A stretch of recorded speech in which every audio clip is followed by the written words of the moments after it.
Bon, aujourd'hui je vais faire une salade donc aux pâtes. Donc là il y a des pâtes, voilà, elles sont comme ça, elles sont rigolotes. Regardez. Je vais aussi faire avec donc des céréales de quinoa. J'en ai mis un tout petit peu, pas beaucoup, là c'est en train de cuire. Du thon à la tomate, des tomates et des poivrons, voilà.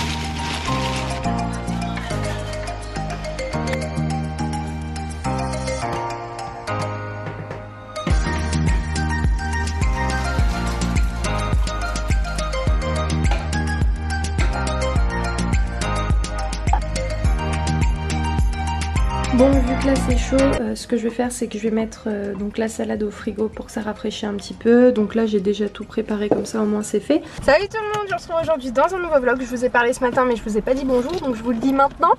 Donc là je pars chez SFR pour voir s'il y a possibilité qu'ils me reprennent mon téléphone pour que je le change, parce que il va terminer par m'exploser dans les mains.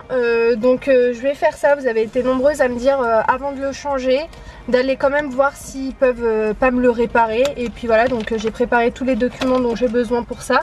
T'es chiant Ayoub. La voiture elle est déjà sale. Oui, elle est sale mais c'est pas une raison pour manger dedans. Ça je prends yaourt normal. Ah, y'a papy.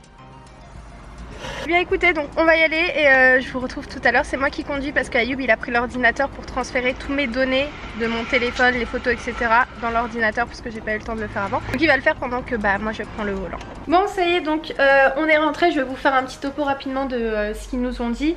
Donc j'aurais très bien pu l'envoyer parce que j'étais partie de base pour envoyer mon téléphone en réparation. Je pense que d'ailleurs je vais aller l'envoyer parce que j'ai bien réfléchi. Donc je pense que je vais l'envoyer. Vous allez me dire mais pourquoi tu l'as pas fait aujourd'hui? Parce que j'ai voulu voir d'autres options et finalement les autres options c'est pas possible, parce que j'avais demandé qu'ils me reprennent en fait mon téléphone pour acheter l'iPhone 8, mais ils le reprennent à 200 € et le S8 ça coûte pas 200 € donc non, c'est mort. Ce que je vais faire c'est que je vais l'envoyer en réparation, mais par contre ils m'ont dit un délai de 1 mois, enfin ça dépend, ils veulent pas s'avancer mais ils m'ont dit que ça peut être long comme très court, mais ils peuvent pas me dire. Et je leur ai demandé s'ils allaient me prêter un téléphone en attendant que mon téléphone il est en réparation. Ils m'ont dit oui, ils m'ont montré, bon c'est pas des téléphones de fou mais je regarderai au pire si ma soeur elle a pas un téléphone à me prêter en attendant. Et je verrai plus tard si je me prends un iPhone à la rentrée. Je suis en train de faire une mise à jour du téléphone parce que c'est vrai que j'ai pas pensé à ça. Mais je relançais tout le temps la mise à jour en disant plus tard, plus tard, plus tard. Et ça fait je crois 1 mois que je dis plus tard, donc peut-être qu'il y a un lien. Ça m'étonnerait, c'est pas du tout. Mais ce qui me fait peur c'est que tu sais jamais quoi, imagine le truc qui t'explose dans les mains. Donc voilà, je le laisse éloigner de moi. Quand je dors je le mets très loin de moi parce que bon on sait jamais.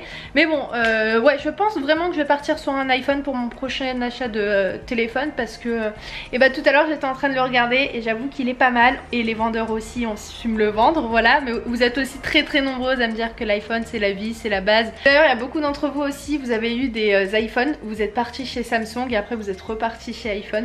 Donc j'ai bien envie d'essayer, franchement. Alors je vais répondre à la question du moment, parce que ces derniers temps sous mes vidéos il y a beaucoup de questions par rapport à ça. Ce que je peux comprendre parce que en soi je rentre pas dans les détails. Quand par exemple je vous dis je vais travailler, je vais me mettre au boulot, je suis sur l'ordinateur, donc je peux comprendre que certaines elles peuvent se demander mais qu'est-ce que tu fais en fait Imen? Tu dis que tu vas te mettre au boulot, mais tu fais quoi? Donc avant de répondre à cette question, je vais juste récapituler un petit peu tout pour que tout le monde ait les idées bien claires. Comme vous le savez, ou pas peut-être, j'ai validé mon M1, donc Master Professorat des écoles. Donc je souhaitais normalement l'année prochaine être professeur des écoles, mais finalement les projets sont différents. Donc bref, je vais pas rentrer dans les détails, mais je ne continue pas dans ce domaine-là pour le moment. Je vais pas vous expliquer pourquoi, etc. parce que je l'ai dit et redit, donc normalement vous voyez un petit peu mon état d'esprit par rapport à ça. pour faire court, je préfère entreprendre. Voilà. La question du moment, c'est Imen, quand tu dis que tu vas travailler, que tu vas te mettre au boulot, quand t'es avec Ayoub tu travailles, qu'est-ce que tu fais? Donc c'est vrai que je suis pas rentrée dans les détails pour une raison. La raison c'est qu'en fait ça ne concerne pas que moi, c'est-à-dire que c'est pas que moi qui travaille dedans. C'est pour ça que j'en dis pas plus, je donne pas plus d'informations.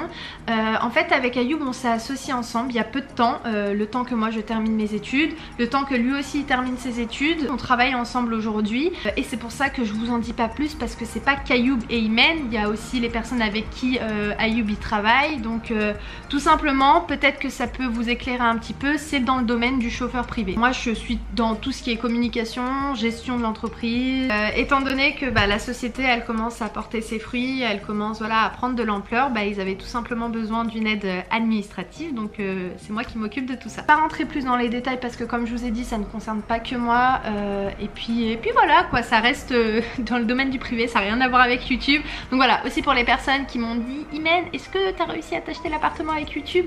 Non, loin de là, le jour où j'arriverai à vivre de YouTube je vous tiendrai au courant, pour le moment c'est pas le cas. On travaille à côté, peut-être que ça ne se voit pas, quand je vous dis maintenant que je vais me mettre au boulot, je vais travailler, vous savez pourquoi. Tout simplement en fait, il n'y avait rien d'exceptionnel, je vous en avais pas parlé parce que voilà, c'est pas que moi. Donc là ce que je vais faire, c'est que je vais me mettre au boulot, donc maintenant vous savez de quoi je parle quand je vous dis ça.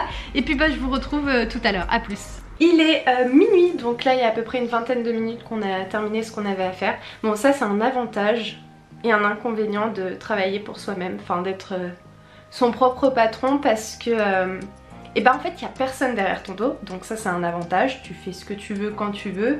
Mais l'inconvénient c'est qu'il faut que tu trouves la motivation, parce qu'en soi il n'y a personne pour te dire fais ci, fais ça, mais si tu le fais pas, le truc c'est qui va le faire? Donc nous on va se réorganiser d'ici septembre, on a beaucoup de choses à changer au niveau de l'organisation, on va tout faire carré comme ça au moins, voilà, on sera mieux et on sera mieux organisé. Et pour moi, je l'ai toujours dit, la clé de la réussite, que ce soit dans les études ou même dans le travail, c'est d'être organisé. Franchement, si t'es organisé, je vous parle de ça parce que moi j'ai essayé tout au long de ma scolarité d'être un maximum organisée, même quand j'avais des compétitions de gym, même quand c'était la galère, etc., les cours, tout ça. Je me forçais à m'organiser toujours. Et donc moi ça me fait pas peur de travailler pour moi parce que j'essaye toujours d'être organisée. Mais bon, là je vous cache pas, c'est les vacances, c'est l'été, il fait chaud. Et donc c'est un peu compliqué de tout gérer. Et puis c'est aussi tout nouveau pour moi, ça aussi, faut pas le nier. Mais voilà, on va se serrer les coudes. Et de toute façon on a toujours voulu être ensemble et faire les choses ensemble avec Ayoub. Donc on est juste super contents. Et puis voilà, ça va être très dur, mais tout se passe dans le mental pour moi, que ce soit les études ou le travail. Si t'es motivé, si t'as la niaque, si t'as vraiment envie de réussir, il n'y a aucune raison. Bref, donc moi sur tous ces mots je vais vous laisser. J'espère que ce vlog vous a plu. Il est pas très long mais c'est pas grave. Et c'est pas grave, ça change un petit peu. Donc moi je vous embrasse très fort et je vous dis à très vite dans un nouveau vlog. Ciao!